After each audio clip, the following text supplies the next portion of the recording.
Good morning, Mets fans, and welcome to a Friday edition of Driving with Mr. Met.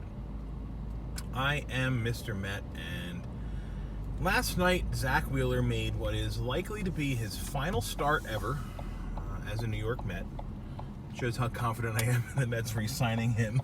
And he was brilliant, and he took the loss. And that sums it up, doesn't it?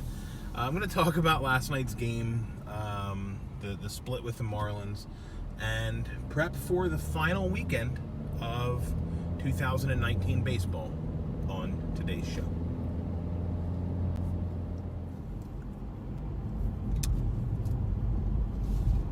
If it was his final start as a New York Met, and I'm pretty confident it's going to be,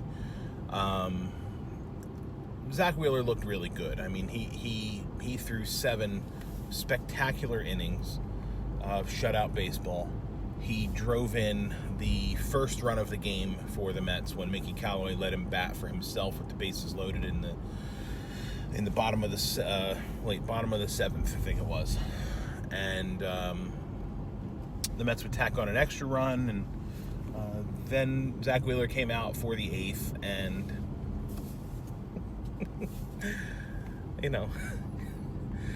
just gives up 3 runs on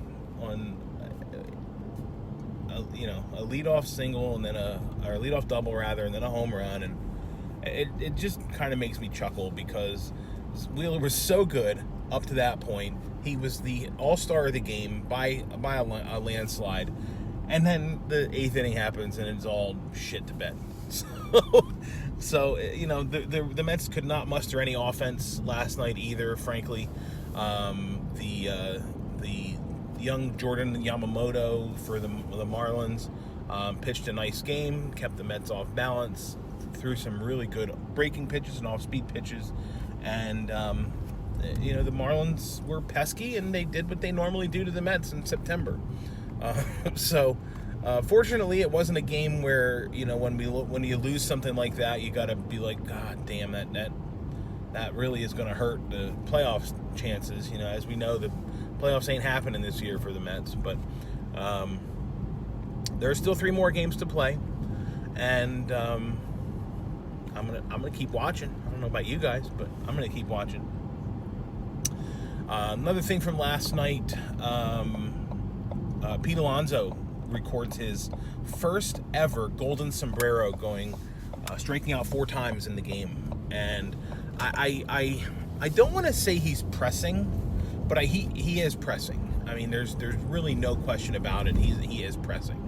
So he has to sort of take a step back and just do what he did to get to the point where he's at right now. He cannot be chasing pitches like he was last night. He chased some really bad pitches, and if the Braves were watching that, they're going to exploit the shit out of it this weekend.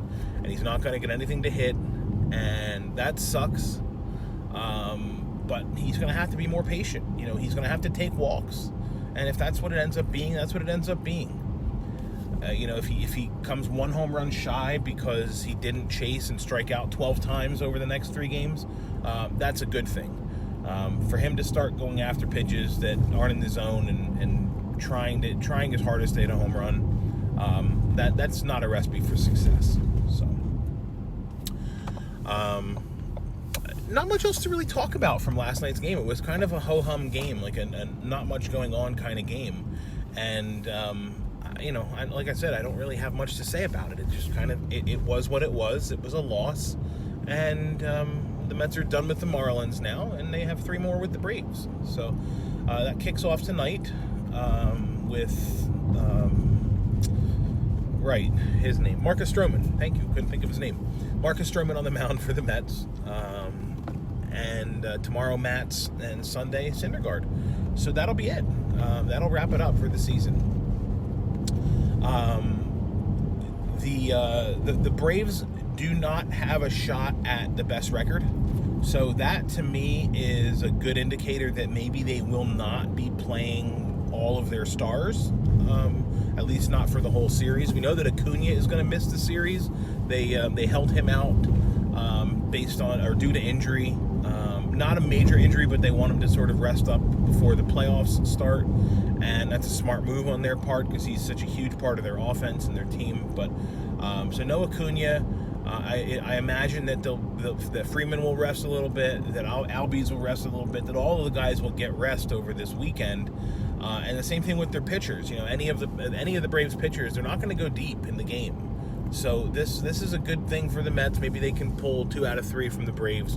And personally, I'd like to see them take away some momentum from the Braves so that they can advance any further than the first round of the playoffs. That's my hope. My second hope is that the Nationals get bounced in the wild card game against the Brewers, and we'll see what happens with that. It's coming up. I mean, it's on Tuesday next week is when the wild card games are. So it's gonna be exciting. I'll talk more about it probably on Monday morning when I come back and recap the weekend set and sort of prep us for the postseason and everything else from there. So short one today, but that's going to wrap it up. I've got not much else to say, which is rare, I guess. I kind of like to talk a lot, but whatever.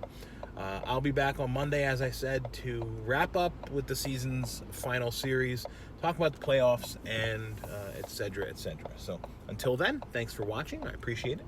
You can follow me on Twitter at Mr_Met. And as always, let's go Mets.